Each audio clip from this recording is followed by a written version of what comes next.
জানিয়ে দিব এই মুহূর্তে আমাদের হাতে এসেছে গুরুত্বপূর্ণ আপডেট আন্তর্জাতিক সংবাদের শিরোনাম। শুরুতেই থাকছে যুক্তরাষ্ট্রের পারমাণবিক গতিবিধি নিবিড়ভাবে পর্যবেক্ষণ করছে রাশিয়া। এবারে থাকছে যে কোনো সময় ন্যাটো ভূখণ্ডে হামলার সক্ষমতা রয়েছে রাশিয়ার। এদিকে হিজবুল্লাহকে কঠোর নিষেধাজ্ঞা দিল যুক্তরাষ্ট্র। আরও জানাবো দখলদার ইসরায়েলি বাহিনীর হামলার বিরুদ্ধে প্রতিরোধ অব্যাহত রাখার অঙ্গীকার হিজবুল্লাহর।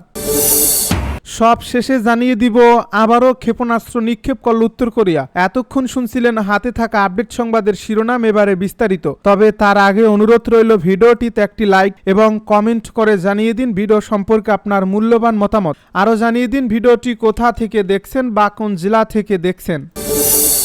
যুক্তরাষ্ট্রের পারমাণবিক গতিবিধি নিবিড়ভাবে পর্যবেক্ষণ করছে রাশিয়া। রাশিয়ার পররাষ্ট্র মন্ত্রণালয় জানিয়েছে পারমাণবিক বিষয় সংশ্লিষ্ট যুক্তরাষ্ট্রের পদক্ষেপগুলো নিবিড়ভাবে পর্যবেক্ষণ করছে মস্কো। যুক্তরাষ্ট্রের মিনিটম্যান আইসিবিএম পরীক্ষার প্রস্তুতি সম্পর্কে সাংবাদিকদের প্রশ্নের জবাবে শুক্রবার মন্ত্রণালয়ের মুখপাত্র মারিয়া জাখারোভা বলেন, সংশ্লিষ্ট রাশিয়ান সংস্থাগুলো অবশ্যই যুক্তরাষ্ট্র এবং পারমাণবিক ক্ষেত্রের অন্যান্য দেশের কর্মকাণ্ড যতটা প্রয়োজন ততটা নিবিড়ভাবে পর্যবেক্ষণ রয়েছে। তার মতে পারমাণবিক পরীক্ষা চালানোর বিষয়ে যুক্তরাষ্ট্রের উদ্দেশ্য কি তা স্পষ্ট করা উচিত। জাখারোভা উল্লেখ করেন, এখন পর্যন্ত আমরা লক্ষ্য করেছি ওয়াশিংটন থেকে আসা সংকেতগুলো যা বিশ্বজুড়ে বৈধ উদ্বেগ জাগিয়ে তোলে তা বিতর্কিত রয়ে গেছে। গত সপ্তাহে মার্কিন প্রেসিডেন্ট ডোনাল্ড ট্রাম্প পেন্টাগনকে অবিলম্বে পারমাণবিক অস্ত্র পরীক্ষা পুনরায় শুরু করার নির্দেশ দিয়েছিলেন। তিনি কি ধরনের পরীক্ষার কথা বলতে চাইছেন বা এতে পারমাণবিক ওয়ারহেড বিস্ফোরণ জড়িত কিনা তা নির্দিষ্ট করেননি। 5 নভেম্বর রাশিয়ার নিরাপত্তা পরিষদের সঙ্গে এক বৈঠকে প্রেসিডেন্ট ভ্লাদিমির পুতিন পররাষ্ট্র ও প্রতিরক্ষা মন্ত্রণালয় বিশেষ পরিষেবা এবং বেসামরিক সংস্থাগুলোকে অতিরিক্ত তথ্য সংগ্রহ ও বিশ্লেষণ করার এবং পারমাণবিক অস্ত্র পরীক্ষার প্রস্তুতির সম্ভাব্য শুরুর বিষয়ে সমন্বিত প্রস্তাব জমা দেওয়ার নির্দেশ দেন।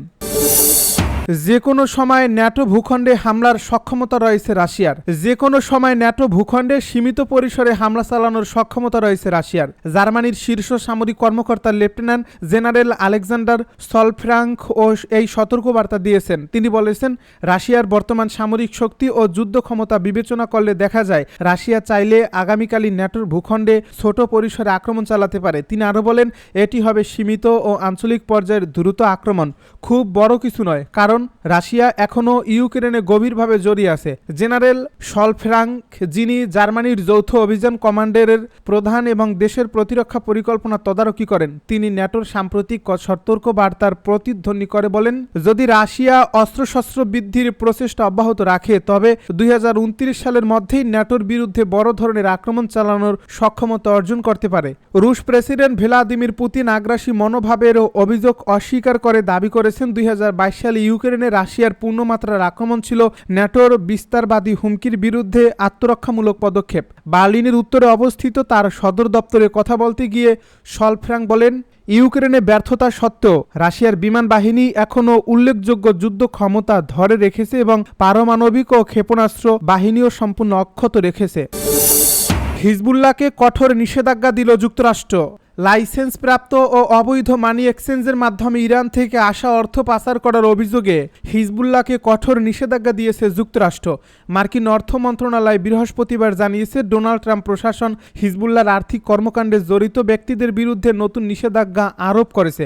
মার্কিন অর্থ মন্ত্রণালয় জানিয়েছে, ইরানের ইসলামিক রেভলিউশনারি গার্ড কর্পস এর কুদস ফোর্স চালিত বছরের জানুয়ারি থেকে এখন পর্যন্ত লেবাননের হিজবুল্লাহকে $1 বিলিয়ন বেশি অর্থ পাঠিয়েছে, যার বেশিরভাগই মানি এক্সচেঞ্জ কোম্পানির মাধ্যমে এসেছে। হিজবুল্লাহ এই অর্থ ব্যবহার করে তাদের আধা সামরিক বাহিনীকে সহায়তা করে, সন্ত্রাসী অবকাঠামো পুনর্নির্মাণ করে এবং লেবানন সরকারের সার্বভৌম নিয়ন্ত্রণ প্রতিষ্ঠার প্রচেষ্টার বিরুদ্ধে প্রতিরোধ গড়ে তোলে বলে অভিযোগ যুক্তরাষ্ট্রের অর্থ মন্ত্রণালয়ের। মার্কিন অর্থ মন্ত্রণালয়ের আন্ডার সেক্রেটারি জন হালি এক বিবৃতিতে বলেন, লেবাননের স্বাধীন, সমৃদ্ধ ও নিরাপদ হওয়ার সুযোগ রয়েছে, কিন্তু সেটি তখনই সম্ভব যখন হিজবুল্লাহকে সম্পূর্ণভাবে নিরস্ত্র করা হবে এবং ইরানের অর্থায়ন ও প্রভাব থেকে বিচ্ছিন্ন করা হবে। ইসরায়েলি হামলার বিরুদ্ধে প্রতিরোধ অব্যাহত রাখার অঙ্গীকার হিজবুল্লাহর। ইসরায়েলি দখলদার বাহিনী দক্ষিণ লেবাননে নতুন করে বিমান হামলা চালিয়ে অন্তত একজন বেসামরিক নাগরিককে হত্যা ও 9 জনকে আহত করেছে। বৈরুত এই হামলাকে আন্তর্জাতিক আইন ও 1 বছর ধরে চলা যুদ্ধবিরতির স্পষ্ট লঙ্ঘন হিসেবে নিন্দা জানিয়েছেন। এক প্রতিবেদনে খবর দিয়েছে ইরান ভিত্তিক তাসনিম নিউজ। ইসরায়েলি সেনাবাহিনী দাবি করছে বৃহস্পতিবার এই হামলায় তারা হিজবুল্লাহর ঘাঁটিগুলোকে লক্ষ্যবস্তু করেছে এবং লেবাননের প্রতিরোধ সংগঠনটিকে নিরস্ত্র হতে অস্বীকৃতির অভিযোগ করছে। যুদ্ধবিরতি সত্ত্বেও ইসরায়েলি বাহিনী প্রায় প্রতিদিনই লেবাননের ভূখণ্ডে হামলা চালিয়ে আসছে। হিজবুল্লাহ জানিয়েছে তারা যুদ্ধবিরতিতে অঙ্গীকারবদ্ধ থাকলেও ইসরায়েলি আগ্রাসন চলতে থাকলে অস্ত্র ত্যাগ করবে না। লেবাননের প্রেসিডেন্ট জোসেফ আউন এই হামলাকে আন্তর্জাতিক মানবাধিকার আইনের পরিপন্থী পূর্ণাঙ্গ অপরাধ বলে অভিহিত করেছেন। তিনি ইসরায়েলকে অভিযুক্ত করেছেন সন্ত্রাস ছড়ানো ও বেসামরিক জনগণকে জোরপূর্বক বাস্তুচ্যুত করার জন্য। আউন বলেন গত 1 বছরে ইসরায়েলের আচরণ স্পষ্ট করেছে তারা কোনো আলোচনা ভিত্তিক সমাধান চায় না। লেবাননের রাষ্ট্রীয় সংবাদ সংস্থা ন্যাশনাল নিউজ এজেন্সি জানায় ইসরায়েলি যুদ্ধ বিমান টাইরের তুরা এলাকায় আবাসিক পাড়া লক্ষ্য করে হামলা চালায়। এতে 1 জন লেবানিন নিহত ও 8 জন আহত হন। আল জাজিরার প্রতিবেদক জেইনা খোদার জানান এই হামলাটি হিজবুল্লাহর পক্ষ থেকে লেবাননের নেতৃত্বের উদ্দেশ্যে পাঠানো এক খোলা চিঠির কয়েক ঘন্টা পর ঘটে, যেখানে এই সংগঠনটি প্রতিরক্ষামূলক অবস্থান পুনর্ব্যক্ত করেছিল। আবারও ক্ষেপণাস্ত্র নিক্ষেপ করল উত্তর কোরিয়া।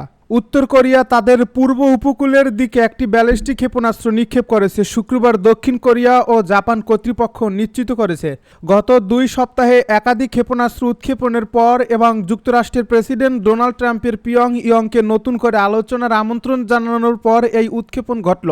দক্ষিণ কোরিয়ার সেনাবাহিনী জানায় সন্দেহ করা হচ্ছে এটি একটি স্বল্প পাল্লার ব্যালিস্টিক ক্ষেপণাস্ত্র যা উত্তর কোরিয়ার চীনা সীমান্তের কাছাকাছি উত্তর পশ্চিমাঞ্চল থেকে নিক্ষেপ করা হয়। এটি প্রায় 700 কিলোমিটার পথ অতিক্রম করে সমুদ্রে পতিত হয়। দক্ষিণ কোরিয়া ও যুক্তরাষ্ট্রের নজরদারি ব্যবস্থা উৎক্ষেপণের আগেই প্রস্তুতির বিষয়টি শনাক্ত করে এবং ক্ষেপণাস্ত্রের গতিপথ পর্যবেক্ষণ করে।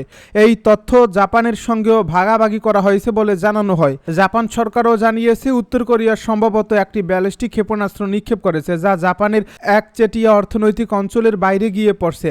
প্রধানমন্ত্রী সানোয়ে তাকাইসি বলেছেন এখন পর্যন্ত কোনো ক্ষয়ক্ষতির খবর পাওয়া যায়নি। এর আগে গত সপ্তাহে দক্ষিণ কোরিয়া সফরকালে প্রেসিডেন্ট ট্রাম্প উত্তর কোরিয়ার নেতা কিম জং উনের সঙ্গে আলোচনায় বসার আগ্রহ পুনর্ব্যক্ত করেন, যা 2 দেশের মধ্যে সম্ভাব্য নতুন বৈঠকের জল্পনা সৃষ্টি করে, যদিও সেই বৈঠক অনুষ্ঠিত হয়নি। ট্রাম্প বলেছেন তিনি প্রয়োজনে আবারও অঞ্চলে ফিরে কিমের সঙ্গে সাক্ষাৎ করতে প্রস্তুত। ডোনাল্ড ট্রাম্প প্রথম মেয়াদে 2019 সালে দক্ষিণ উত্তর কোরিয়ার সীমান্তবর্তী পানমুনজমে কিম জং উনের সঙ্গে সাক্ষাৎ করেছিলেন। কিম সাম্প্রতিক আমন্ত্রণে সাড়া দেননি। এরই মধ্যে উত্তর কোরিয়ার পররাষ্ট্র মন্ত্রণালয় বৃহস্পতিবার অভিযোগ করেছে যুক্তরাষ্ট্র তাদের কর্মকর্তাদের উপর অর্থ পাচারের অভিযোগে নিষেধাজ্ঞা আরোপ করে বিরূপ আচরণ করছে এবং এর জবাব দেওয়া হবে বলে হুঁশিয়ারি দিয়েছে। সপ্তাহের শুরুতে দক্ষিণ কোরিয়া সফরে গিয়ে যুক্তরাষ্ট্রের প্রতিরক্ষামন্ত্রী পিট হেগসেথ বলেন যুক্তরাষ্ট্র ও দক্ষিণ কোরিয়ার নিরাপত্তা জোট অটুট এবং তাদের মূল লক্ষ্য পিয়ংইয়ং এর আগ্রাসন প্রতিরোধ করা।